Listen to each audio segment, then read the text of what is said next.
Hello hi, ಎಲ್ಲರೂ ಹೆಂಗಿದ್ದೀರಿ? ನಾನು ತೋರಿಸ್ತಿದ್ದೀನಿ. ಇವತ್ತು ಬಂದೀನಿ ಅಪ್ಪೋರ ಆಶ್ರಮಿಗೆ, ಸಿದ್ದೇಶ್ವರ ಸ್ವಾಮೀಜಿಯವರ ಆಶ್ರಮಿಗೆ. ಖರೆ ಅಂದ್ರೆ ನನ್ನ ಟ್ರೈನ್ ಲೇಟ್ ಆಯಿತು, ಸೊ ಮುಂಜಾನೆ ಬರೋಕ್ಕೆ ಪಾಸಿಬಲ್ ಆಗಲಿಲ್ಲ. ಬಟ್ ಅದು ಗಿಲ್ಟ್ ಇಷ್ಟು ಕಾಡತ್ತದ ನನಗೆ, ಅಂದ್ರೆ ಭಾಳ ಲೇಟ್ ಆಯ್ತಲ್ಲ, ಅದು ನನ್ನ ತಪ್ಪಲ್ಲ. ಬಟ್ ಒಂಥರ ಗೊತ್ತಿಲ್ಲ, ಯಾಕೋ ಭಾಳ ಹರ್ಟ್ ಆಗತ್ತದ. ಎನಿವೇಸ್ ಈಗ ನಾ ಬಂದೀನಿ, ಸೊ ಅಪ್ಪವ್ರ ದರ್ಶನ ಮಾಡೋಣ ನೋಡೋಣ.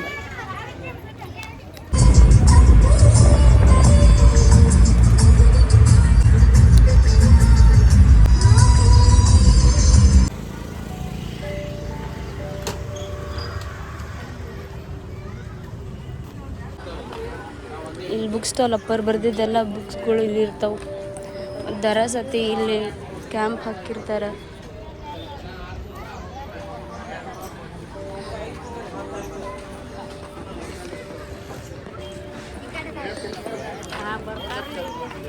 ಬಹುತೇಕ ಜೀವನದಾಗ ಫಸ್ಟ್ ಟೈಮ್ ಇಷ್ಟು ಲೇಟ್ ಆಗಿದ್ದು ನಾನು.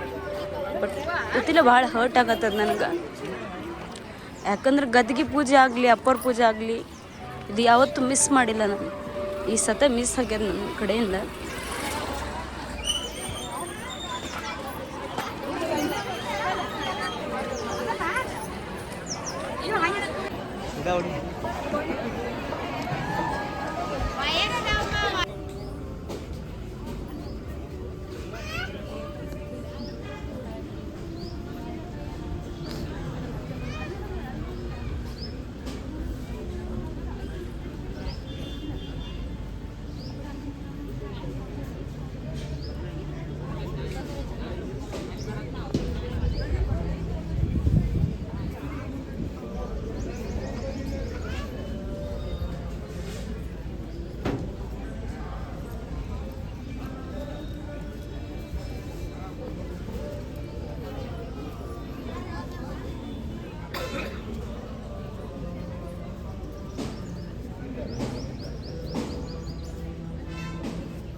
ಕ್ರಿಯೇಟಿವ್ ಆಗಿ ಮುಂದುವರಿತದೆ.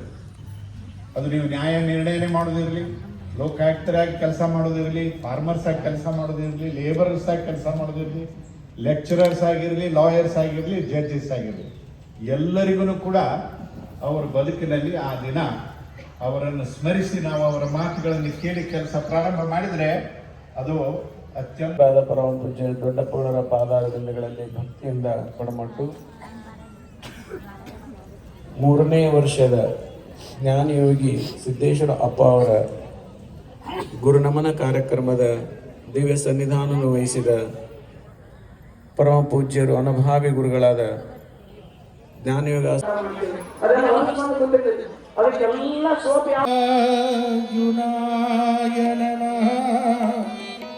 ಗುರು